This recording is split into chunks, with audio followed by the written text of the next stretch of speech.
yesterday. Yeah. Probably. I was Rev. Weren't you Rev? Didn't you want to run for leader after that news conference yesterday?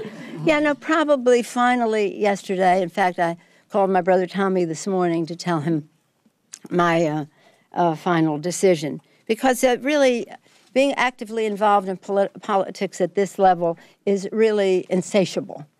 There's no, what I said to him is, there are not enough hours in the day for me. There's so much more I want to do. I don't know how to get any more hours in the day. You can only sleep so less, right? and I know anything I say really is something that any one of these women up here could be saying about their own personal decisions. There you heard it, Nancy Pelosi proving that she is a consummate politician and showing to us all in a press conference now that she is going to keep running for a senior position within Congress. She's going to run again to be the Democrat leader in the House. Just proving that this latest election really is just status quo, status quo. So I'm Michael Casey. Good morning. This is the Markets Hub. Welcome to the show. Let's go to Corey Boles, a Hill reporter for us down in Washington, to tell us a little bit about the press conference and the significance, perhaps, of Nancy Pelosi's decision to run again in this position. Good morning, Corey. Morning, Michael. Yeah, the decision by Ms. Pelosi to run again as House Minority Leader was pretty widely expected. It would have been something of a surprise had she decided on the heels of last Tuesday's elections to step down. In those elections, the Democrats took somewhere between 7 and 10 seats net back from Republicans. I say somewhere between because there's still, in fact, a handful of seats outstanding where a winner has yet to be called. So given that they had made some gains in the election, and as you said, it was largely a status quo election in terms of President Barack Obama being reelected, the Democrats retaining control of the Senate, and of course the Republicans retaining control of the House.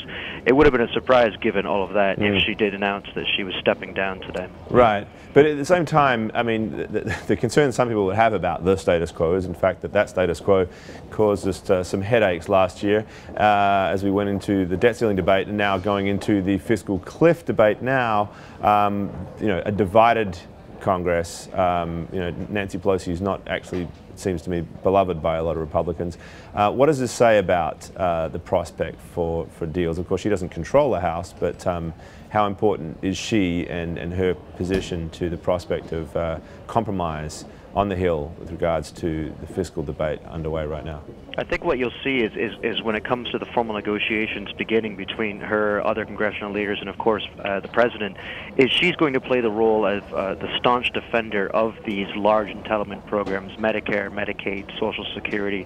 The liberal wing of the House Democratic Caucus that Ms. Pelosi represents and who have great faith in her as a leader all believe that those issues will have to be dealt with at some point in the future, but that Democrats shouldn't yield any substantive changes to these large programs as part of the deficit talks. Now, clearly Republicans feel differently, and I think you'd find that a lot of moderate Democrats would be willing to put changes to these programs on the table if it meant that in exchange Republicans were willing to raise taxes on the wealthy people.